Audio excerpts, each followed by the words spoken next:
جتنی مصیبتیں بڑھیں گی اتنی فضیلتیں بڑھیں گی۔ مصیبتوں کا فضیلتوں کے ساتھ بڑا گہرا تعلق، اور فضیلتوں کا بھی مصیبتوں کے ساتھ بڑا گہرا تعلق۔ کوئی صاحب فضیلت ہو نہیں سکتا جب تک صاحب مصیبت نہ ہو، اور جو صاحب مصیبت ہوتا ہے وہ صاحب فضیلت ہوتا ہے۔ لہذا یہ جوان سوال نہ کرے کہ کب تک مارے جائیں گے، کب تک جنازے اٹھائیں گے۔ مختصر جواب یہ ہے کہ جب تک چھتوں پہ علم لگے ہوئے ہیں مارے جائیں گے۔ اذانوں میں علی اور ولی اللہ کی صدائیں جب تک باقی رہیں گی یا آزمائشیں باقی رہیں گی۔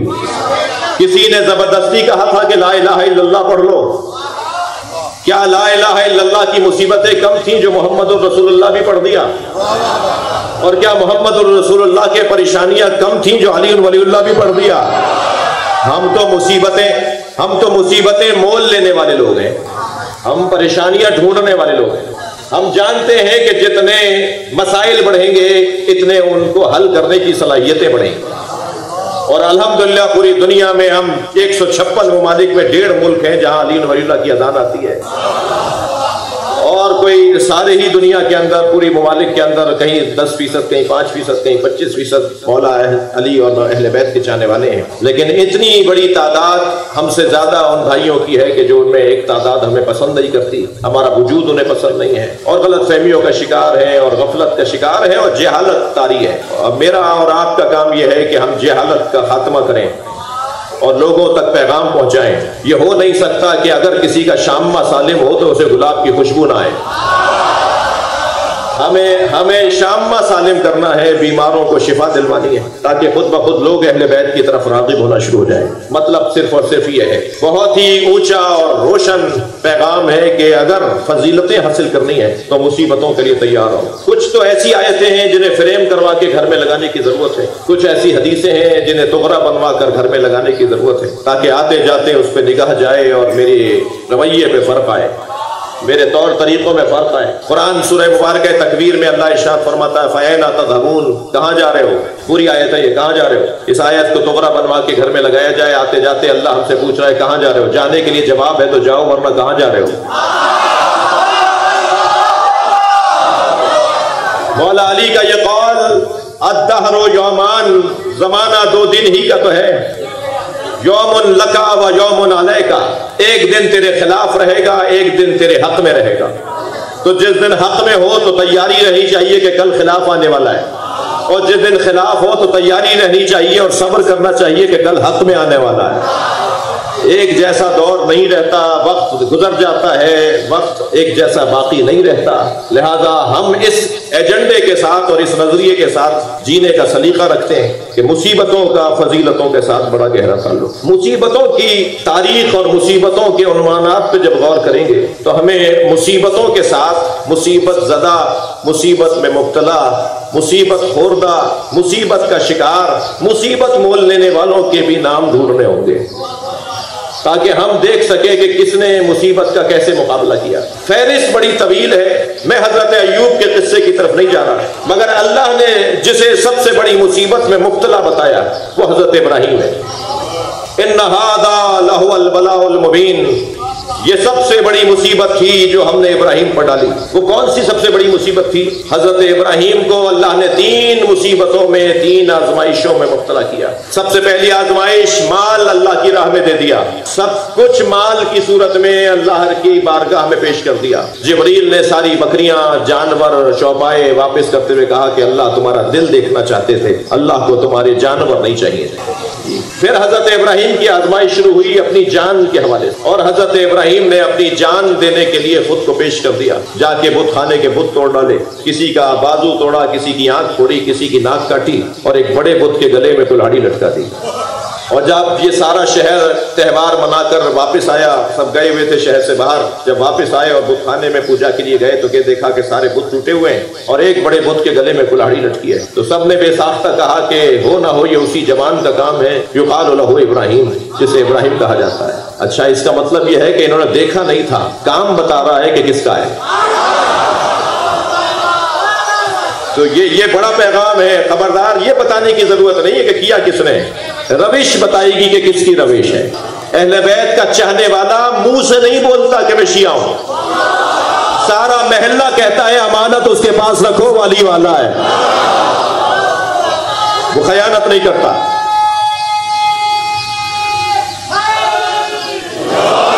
اور حضرت ابراہیم نے فرمایا کہ اسی نے توڑا ہوگا جس کے گلے میں کلاڑی لٹکی ہے. تو کہنے لگے وہ کیسے یہ کر سکتا ہے جو خود اپنی ناک پہ بیٹھی مکھی نہیں جھل سکتا. تو عزیزو، جیسے ہم مردے کو اسما افہم کہتے ہیں نا، یہ مجلس بھی اسما افہم کہنے کی جگہ ہے.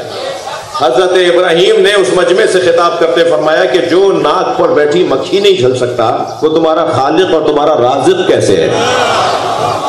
پوری قوم کو جھنجھوڑ ڈالا حضرت ابراہیم نے، مگر کہنے لگے کیا اسی نے ہے لہذا اسے سزا دی جائے، آگ میں پھینک دیا جائے. آگ میں پھینکا حضرت ابراہیم کو، اور پھینکا، لے کر نہیں گئے کیونکہ خود جا نہیں سکتے تھے اس کے قریب. اور جب حضرت ابراہیم فضا میں اڑتے ہوئے جا رہے تھے، منجنیق میں ٹوکری میں رکھ کر پھینکا تھا تو جبریل فرشتوں کے ساتھ بارگاہ پروردگار میں حاضر ہوئے. یا اللہ، تیرا خلیل جلایا جا رہا ہے. اللہ نے کہا جا کے پوچھ لو میرا خلیل کیا چاہتا ہے. جبریل نے آ کر کہا حل لگا حاجت یا ابراہیم، میں ابراہیم کوئی حاجت ہے؟ اب ابراہیم آگ کی طرف جا رہے ہیں اور جبریل سوال کر رہے ہیں. فرمایا اما الیک فلا، ہاں ہے مگر تم سے نہیں ہے. حضرت ابراہیم نے فرمایا ہاں تم سے کوئی حاجت نہیں ہے. کہا کس سے ہے؟ کہا اسی سے جس نے تمہیں آنے کی اجازت دی ہے. کہا پھر بتا دو میں اس تک پہنچا دوں. عزیزان گرامی توجہ چاہوں گا، بعض لوگ کہتے ہیں کہ ہمیں وسیلے کی ضرورت نہیں ہے. اگر آپ کو کوئی ملے تو پہلے تو اسے کہیں کہ اپنا چہرہ آئینے میں جا کے دیکھو. تم اس قابل ہو کہ یہ کہو کہ ہمیں وسیلے کی ضرورت نہیں ہے. جو کہنے کا حق رکھتے تھے محمد اور علی، انہوں نے نہیں کہا. نبی علی کو وسیلہ بناتے ہیں، علی نبی کو وسیلہ بناتے ہیں. فرما رہے ہیں کہ ہاں میں اسی سے بات کرنا چاہتا ہوں جس نے تمہیں بھیجا ہے. کہا بتا دو پہنچا دو. اب جملہ سنیں، نظام دے رہے مولا امام سجاد اور حضرت ابراہیم قرآن کی اس تفسیر میں فرماتے ہیں اللہ اکبر، علمہ بحالی یغنی عن سوالی. وہ مجھے دیکھ رہا ہے، اس کے بعد حاجت کون سی رہ گئی. امام فرماتے ہیں یا اللہ میں تجھ سے دعا اس لیے نہیں مانگتا کہ میری دعا قبول ہو جائے. ہماری اصلاح کر رہے ہیں امام. یا اللہ میں تجھ سے دعا اس لیے نہیں مانگتا کہ دعا قبول ہو جائے، میں دعا اس لیے مانگتا ہوں کہ دعا مانگنا عبادت ہے. اللہ دیکھ رہا ہے، بس میری یہی حاجت ہے. اور جیسے ہی عقیدہ حضرت ابراہیم اور اللہ کی خاطر جلنے کو قبول کرنا اللہ نے دیکھ لیا، آگ گلزار ہو گئی. بدن نہیں لیا حضرت ابراہیم کا اللہ نے، جانور نہیں لیے حضرت ابراہیم کے اللہ نے. اب سب سے بڑی قیمت انسان کے پاس اور دولت سرمایہ اولاد ہے. کہا اسماعیل کے گلے پہ چھری چلا دو. چھری چلا دی، چھری چلا دی. انہوں نے کام اپنا پورا کیا. جب چھری چلاتے تھے چھری الٹی ہو جاتی تھی. پٹی کھول کے دیکھتے تھے یہ کیوں نہیں ذبح کر رہی، کیوں نہیں کاٹ رہی، تو دیکھتے تھے الٹی رکھی ہے. پھر سیدھا رکھتے تھے، پھر چلاتے تھے، پھر وہ نہیں چلتی تھی، پھر دیکھتے تھے تو الٹی ہوتی. تو لوہے سے بولنے لگے. میں ایک جگہ خطاب کر رہا تھا کہ ذوالفقار مولا علی سے باتیں کرتی تھی. تو ممبر سے اترا تو ایک صاحب نے روک لیا، مولانا کیا باتیں کر رہے ہیں؟ لوہا بولے گا. میں نے کہا آپ کا قصور نہیں ہے، جس معاشرے میں انسان کی بولی نہ سمجھے. صلوات پڑھے محمد و آل محمد. حضرت ابراہیم نے چھری سے کہا، حضرت ابراہیم نے چھری سے کہا میں تجھے سیدھا رکھتا ہوں تو الٹی کیوں ہو جاتی ہے؟ تو لوہے کا ٹکڑا چاقو چھری بولی الخلیل امرنی والجلیل نہانی. خلیل امر کرتا ہے اور جلیل روک دیتا ہے. یا اللہ کیا میری قربانی قبول نہیں ہے؟ پھر ابراہیم نے چھری چلائی اور چھری چلی، گلا کٹتا ہوا محسوس ہو گیا. پٹی کھول کر دیکھا تو حضرت اسماعیل برابر میں کھڑے تھے. حضرت اسماعیل کی جگہ ایک دمبا ذبح ہو گیا تھا. اسے اللہ نے کہا وَفَدَيْنَاهُ بِذِبْحٍ عَظِيمٍ. اے ابراہیم قربانی تو بڑی دے دی مگر ہمیں اس سے بڑی قربانی چاہیے. ہم اس قربانی کو مؤخر کر رہے ہیں بڑی قربانی پر. اب کچھ قرآن نافہم لوگوں نے لکھ دیا کہ ذبح عظیم سے مراد وہ جنت کا دمبا ہے، کیونکہ وہ عظیم الجثہ تھا، جنت کی گھاس کھا کھا کے موٹا ہو گیا. تو قرآن نے اسے عظیم کہا یعنی موٹا. یہ موٹا دمبا تھا جو حضرت اسماعیل کی جگہ ذبح ہو گیا. میں تو یہاں زیادہ رکنے کا عادی نہیں ہوں ایسی بحثوں میں. ایک جملہ کہہ کر سادہ سا آدمی ہوں، ایک جملہ کہہ کے آگے بڑھوں. جو حضرت اسماعیل کی قربانی پر بڑی قربانی کو دمبا مان لے، ان کا ہی حق ہے کہ وہ ہر واہیات کو ولی مان لے مگر علی کو ولی نہ.